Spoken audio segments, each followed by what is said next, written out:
Merci Monsieur le Président, chers collègues, comme Laurent Beauvais d'ailleurs nous y a invités, je vais rester dans mes propos dans les politiques régionales, il a raison, on est ici pour débattre de sujets régionaux. Et je voudrais, à l'occasion du vote du budget, mesurer le chemin parcouru depuis 8 années, l'occasion pour nous de rappeler les lignes qui sont celles de la Normandie conquérante. La Normandie conquérante, c'est une ligne politique, je vais y revenir, marquée par le volontarisme. C'est également une méthode marquée par le pragmatisme et un esprit, celui d'un rassemblement large de forces diverses qui rejette à la fois l'esprit politicien et celui de la coalition qui paralyse l'action publique. Le budget, en effet, les indicateurs sur l'identité normande nous permettent de prendre toute la mesure des politiques qui sont déployées. La ligne politique, tout d'abord, je le disais, le budget que nous allons voter aujourd'hui en porte l'empreinte. 1 milliard d'investissements, c'est un record effectif. Effectif compte tenu des taux d'exécution qui sont extrêmement élevés, plus de 95% sur notre budget. 1 milliard d'investissements, c'est également le signe de notre capacité à préparer l'avenir par des investissements qui profitent à l'ensemble des Normands. Il y a 8 ans, la Normandie était divisée, son identité était inexistante. Son rayonnement était extrêmement faible, son déclassement industriel était lui aussi totalement assuré. Et bien pour autant, après avoir connu le sous-investissement, des taux d'exécution qui étaient très faibles, nous avons budget après budget choisi de porter l'effort sur l'investissement, et ce au bénéfice des Normands, et nous l'avons fait en maîtrisant le fonctionnement et en restant fort sur nos fondamentaux avec le faible endettement de la Normandie. Ce volontarisme politique, il se lit sur le budget, dans les lignes budgétaires que nous allons voir aujourd'hui, mais il se lit également dans les programmes d'envergure que nous votons budget après budget, notamment le désenclavement. Ce volontarisme politique, je le disais, il porte la marque d'un désenclavement extrêmement fort de notre région. Laurent Beauvais parlait des trains, c'est une fierté pour nous. Nous avons des délibérations encore aujourd'hui sur cette question. Des trains plus confortables, c'est en effet une avancée. Une régularité horaire largement accrue, c'est également un résultat. L'accélération de la fibre dans les départements, c'est également la région qui l'a permis grâce à ce volontarisme qui permet ce désenclavement essentiel dans les fractures numériques que nous connaissons, et une action en meute qui, sur les aéroports, nous permet de proposer une offre commune, diversifiée, avec des projets routiers que nous assumons en effet de soutenir, comme le contournement de Rouen, la desserte du port de Caen ou encore le contournement de Cherbourg en Cotentin. Ce volontarisme politique, il se lie pour la jeunesse de Normandie. Et je voulais répondre en quelques mots à Laurent Beauvais.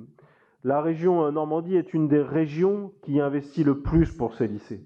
C'est une région qui a pris à bras le corps la question de l'orientation depuis la loi du 5 septembre 2018, au point d'ailleurs de devenir une région citée en exemple. Les autres régions viennent voir ce qui a été fait ici sur l'agence de l'orientation. Oui, en effet, il y a quelques incertitudes sur le PRIC, M. Beauvais. C'est lié à une discussion nationale complexe. Aucune région ne l'a aujourd'hui signé. Le PIC 2, nous espérons bien pouvoir le faire et augmenter la voilure dans les formations. Le renforcement de l'offre de l'enseignement supérieur, il est considérable, là aussi utile pour la jeunesse de Normandie, et ce, malgré le désengagement de l'État dans cette question, avec le financement et l'implantation de nouvelles écoles. Ce volontarisme, nous le lisons sur l'économie, avec un développement économique puissant. Nous investissons sur nos forces pour faire levier, pour créer de la valeur ajoutée, et nous le faisons au nom d'une attractivité renouvelée de la Normandie depuis la dernière plénière. Le Festival de l'excellence normande a d'ailleurs démontré l'attachement des Normands à ces actions et aux talents et aux pépites normandes que nous mettons à l'honneur dans ce cadre. Notre ligne politique, elle est également inspirée par une méthode, celle du pragmatisme. Le pragmatisme, nous le lisons sur notre politique en matière de dérèglement climatique. Nous avons choisi en la matière de ne pas être dans l'incantation. Nous avons choisi également de nous garder des discours de celles et de ceux qui se font les chantres de l'Apocalypse. Les chantres de l'Apocalypse, ça aboutit à deux conséquences. La première réaction, ça pourrait être la résignation, de se dire, eh bien, nous n'allons rien faire, puisque demain sera toujours pire qu'hier, ou aboutit à la radicalité qui, évidemment, ne produit aucune adhésion de nos concitoyens. Nous sommes au contraire, et on ne peut évidemment pas laisser les uns et les autres dire que la région Normandie n'est pas aux avant-postes dans cette question. Nous sommes la première région à avoir mis en place un GIEC qui permet à chacun d'agir en connaissance de cause et d'éclairer la décision publique. Nous soutenons de nombreuses actions sur les reculs de traits de côte. Et oui, je le dis séance après séance, nous soutenons une filière nucléaire comme une solution et nous sommes heureux que la COP28 ait enfin reconnu le nucléaire comme une solution et non comme un problème. Et oui, en effet, nous assumons d'être candidats pour accueillir des SMR dans la région parce que c'est là aussi une solution d'avenir. Nous avons, et si nous ne l'avions pas fait, nous avons soutenu la filière hydrolienne. Si nous ne l'avions pas fait au moment où l'État l'a abandonné en 2018 à l'occasion de la dernière PPE, il n'y aurait pas de redémarrage possible aujourd'hui de la filière hydrolienne au large du Raz-Blanchard, avec des usines qui sont prêtes aujourd'hui à assurer le démarrage d'une nouvelle filière industrielle dans notre région. Ce sont des solutions concrètes. C'est notre méthode pragmatique, je le disais, parce que je n'entends sur aucun banc d'ailleurs d'autres alternatives, à moins que le modèle, comme vous l'avez dit à la dernière plénière, ce soit l'Allemagne et le redémarrage immédiat du charbon, parce qu'il n'y a pas d'alternative en réalité aux solutions que nous mettons en place. Pragmatique, nous le sommes sur les agriculteurs. Nous le faisons en soutenant tous les modèles d'agriculture sans en privilégier aucun.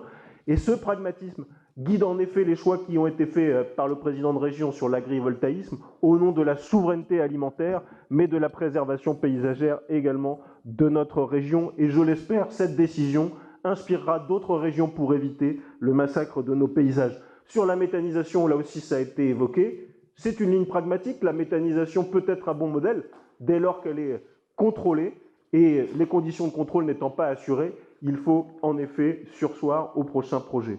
Le pragmatisme, nous le lisons sur tous les territoires. Au moment de la discussion sur les contrats de territoire, aucune intercommunalité n'est jugée dans la région Normandie en fonction de ses appartenances politiques, de ses sensibilités partisanes.